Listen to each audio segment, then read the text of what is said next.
Let's take a closer look at the Dungeons Dragons Gelatinous Cube statue from Modern Icons. Varykino, living the Star Wars life. Hello there and welcome back to the Varykino YouTube channel. Today I have a fun Dungeons & Dragons unboxing, the Gelatinous Cube statue from Modern Icons. So in the US this is a GameStop exclusive. Because GameStop doesn't technically exist in New Zealand, our retail branch EB Games has a relationship with GameStop, so we get sometimes product from the American stores available here in New Zealand, like this one. And I was very excited to see this one on store shelves in person, and it kind of just stuck in my brain and I couldn't shake it, so of course I had to add it to my collection. So let's take a quick look at the box before we get stuck in and open this one up. So we've got a lovely big window here where we can see the item. That's what really struck me. A lot of bigger products like this and statues, they often don't have a window where you can see it on the inside. That's generally for sort of action figures and things like Funko, so I appreciate that. We've got some fun artwork here of the cube on the base with all the bones and skulls. We've got continuation of the window here with a little bit of artwork and of course the ampersand there. Then on the back we have some fabulous art of the cube and some text here about a sort of a gelatinous cube in general. It says, "What is this unfathomable creature that has such an insatiable hunger for the living? The gelatinous cube scours dungeons, consuming living tissue while leaving nothing but bones and inanimate material behind.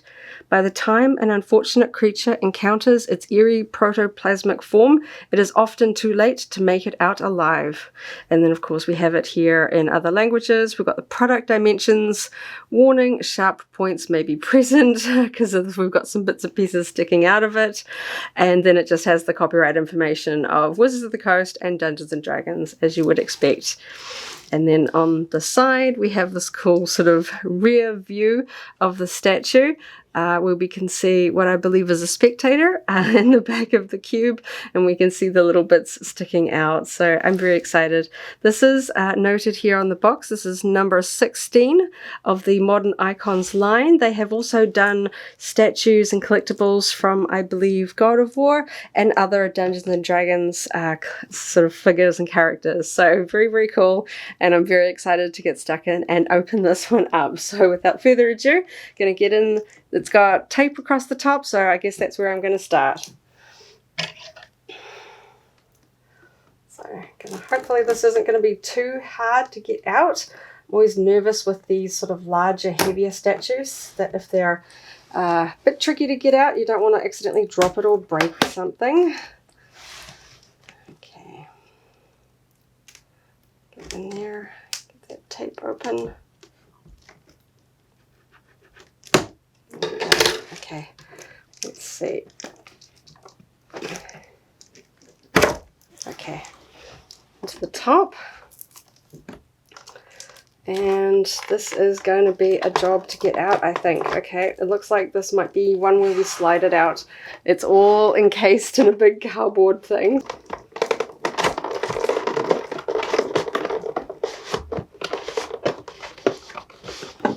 Okay, so it's in a nice tray here, so the two parts aren't going to come across. I'm just going to pop that box out of the way, and then we can get stuck into opening this bit. So this is fun. We can see some really cool art on the back wall there. It wasn't really as clear before. So, okay, we've got some cardboard tabs here, which might just maybe slip out nicely. Okay, there's one. And two. Okay, then hopefully this bit just pops off the top. Okay, another clearer bit out of the way. Let me spin this around so we can get a better look at it here. This is the part that I'm worried about because that is not actually fixed in. Maybe I'll take that out. I don't know. I'm worried about knocking that piece. Okay, let's see if I can just scoot this out. Okay. There we go. Get that cardboard out of the way. And now we've just got to lift it off the tray, which hopefully is not too difficult. Okay, good. It's not sort of pressed in too roughly. It's just sitting in that tray. Phew, okay. That's better. Some collectibles, they really push them in there, and that's quite a job to sort of get them out. That wasn't too hard in the end there. Okay, so this is really fun to see in person. I can see all the detail on this fabulous base with all these skulls and weapons that have sort of been left on these beautiful cobblestones. And of course, I can see this beautiful, I know it's probably plastic, but it has like a glass-like appearance. It sort of sounds like a really thick plastic, but it has that, yeah, it looks like those glass tiles that you can like put in houses that you can kind of see through, but not quite. I really like that kind of just watery rippled effect.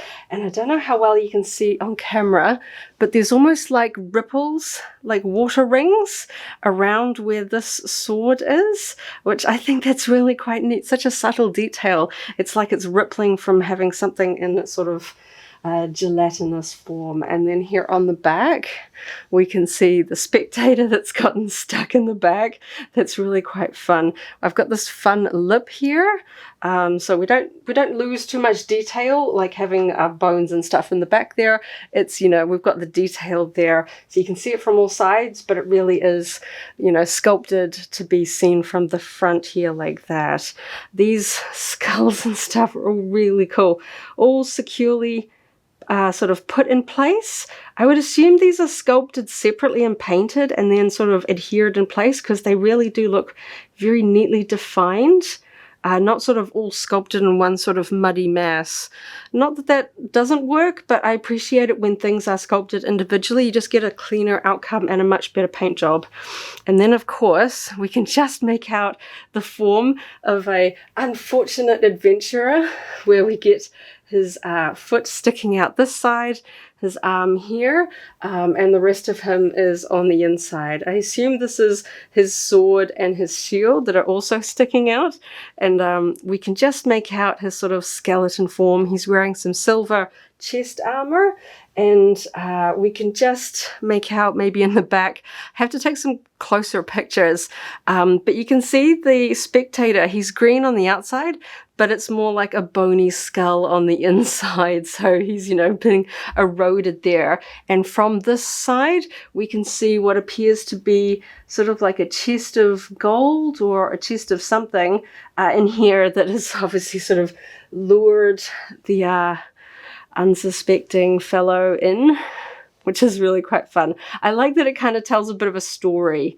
You know, it's sort of, you know, an adventure sort of gone awry rather than just sort of a solid sort of object. We can sort of imagine it sort of moving over and leaving all these bones behind. I think that that's really, really fun.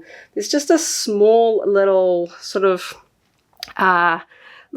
casting residue on the top, you know, where you can see that perhaps there was like an input, you know, where they sort of pumped plastic or anything like that.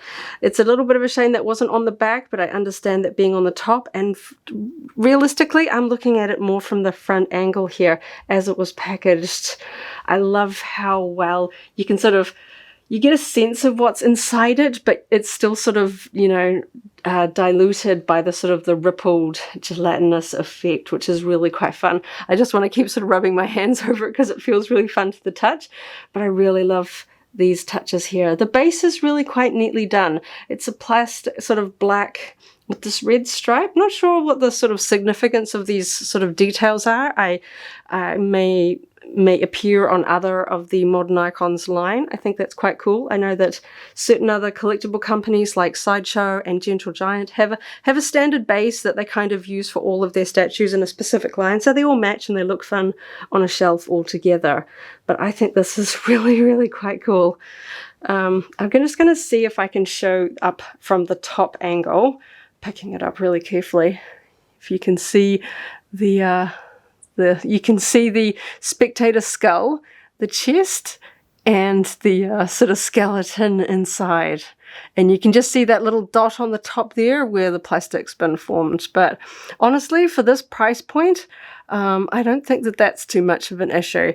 In New Zealand, this one retails for about 119 New Zealand dollars, which is not bad considering that Gentle Giant sort of mini busts, which are smaller than this, are about twice the price. So this is fairly big. This was actually honestly bigger than I thought, especially getting it out of the box. It feels a bit bigger than I would have thought. I'm just going to see if I can carefully show the base. And we can see it's got all the sort of copyright there.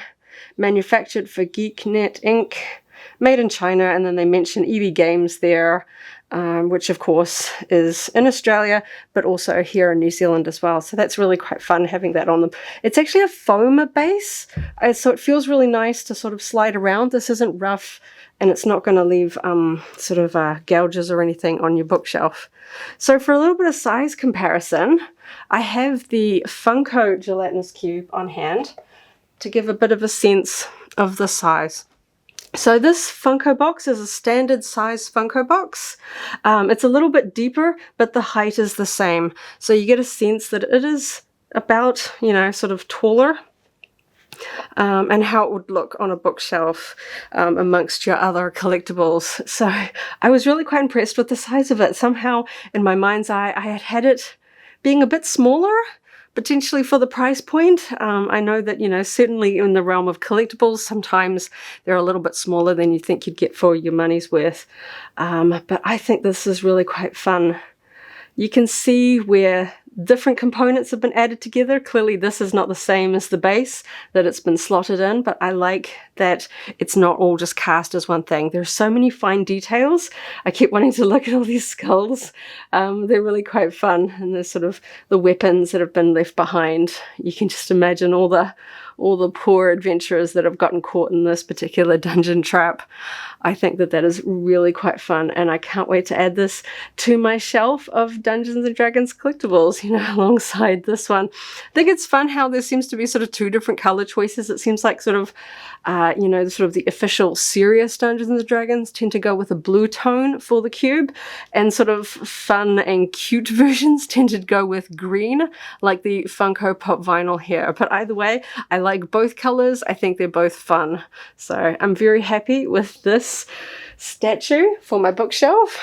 It'll go great next to some of the big dragons from the WizKids Icons of the Realms line and things like that. It's made this Dungeons & Dragons fan very happy. I think it's fun, and I hope you enjoyed this unboxing, because I'm really happy with this. I really like it. So thank you so much for watching. Stay tuned for the channel for more unboxings and Dungeons & Dragons content, and hope to see you in the next video. May the Force be with you.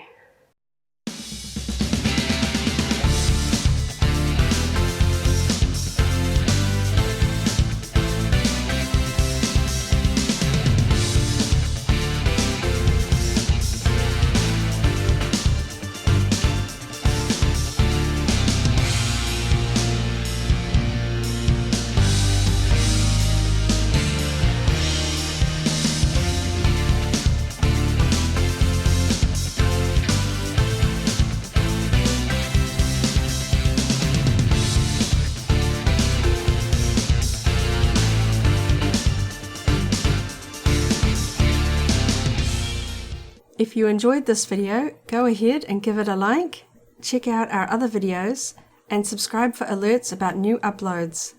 Thanks for watching, and may the Force be with you.